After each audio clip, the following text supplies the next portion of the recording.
মেয়েরা ঘুমানোর আগে একটি সূরা 3 বার পাঠ করলে স্বামীর সংসারে কখনো অভাব হবে না ইনশাআল্লাহ। এটা খুব ইম্পর্টেন্ট কথা। মেয়েরা যদি ঘুমানোর আগে এই সূরাটি 3 বার পাঠ করতে পারে, ঘুমানোর আগে 3 বার পাঠ করতে পারে, স্বামীর সংসারে কখনো অভাব হবে না। এত ভাবে নিয়ামত আসতেই থাকবে, নিয়ামত আসতে থাকবে। আপনি সকালে উঠেও আল্লাহ তাআলা আপনাকে এর ফজিলত আপনাকে দান করে দিতে পারেন, এর ফলাফল আপনি দেখতে পারেন। খুবই ইম্পর্টেন্ট কথা।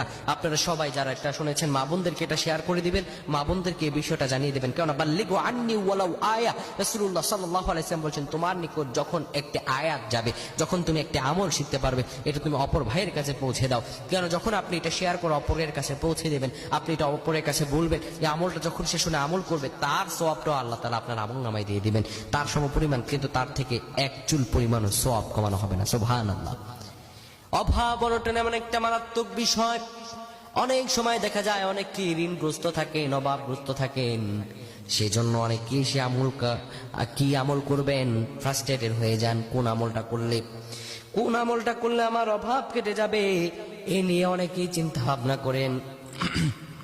কিন্তু অভাব কিসে কমবে এটা দুনিয়ার কোনো মানুষ জানে না, দুনিয়ার কোনো মানুষ বলতে পারবে না। আল্লাহ তাআলা বলেন, বান্দা আমার কাছে যাও, উদউনি উস্তাজিব লাকুম, আমি তোমাকে দিয়ে দিব, আমার কাছে চাও, বারবার চাও।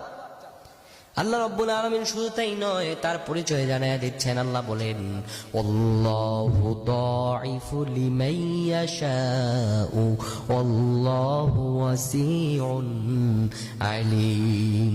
আল্লাহ রাব্বুল আলামিন বলেন, বান্দারে তোমরা আমার সম্পর্কে কতটুকু জানো? বান্দা শুনে রাখো, আমি তো সেই আল্লাহ যে আল্লাহ রাব্বুল আলামিন হলাম সমস্ত প্রাচুর্যের অধিকারী, সমস্ত সম্পদের অধিকারী। পৃথিবীর যত সম্পদ দেখো না কেন, সবকিছু আসমানেও যা কিছু আছে, পৃথিবীতে সবকিছু আছে, ওয়ালিল্লাহি মুলকুস সামাওয়াতি ওয়াল আরদ, সবকিছু একমাত্র আমি আল্লাহ রাব্বুল আলামিনের জন্যই।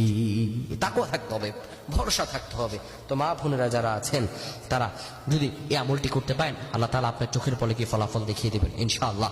ঘুমানোর আগে ওযু করে নেবেন, ওযু বানায় নিয়ে আপনি যখন বিছানায় শুবেন, বিছানায় বসার পরে আপনি এই একটি সূরা 3 বার পাঠ করবেন। সেই সূরাটি হলো সূরাতুল ইখলাস। কত সুন্দর সূরাটি, কত সুন্দর সূরা, একাত্মবাদিতার সূরা। যারা পারেন আমার সাথে পড়েন, বিসমিল্লাহির রহমানির রহিম।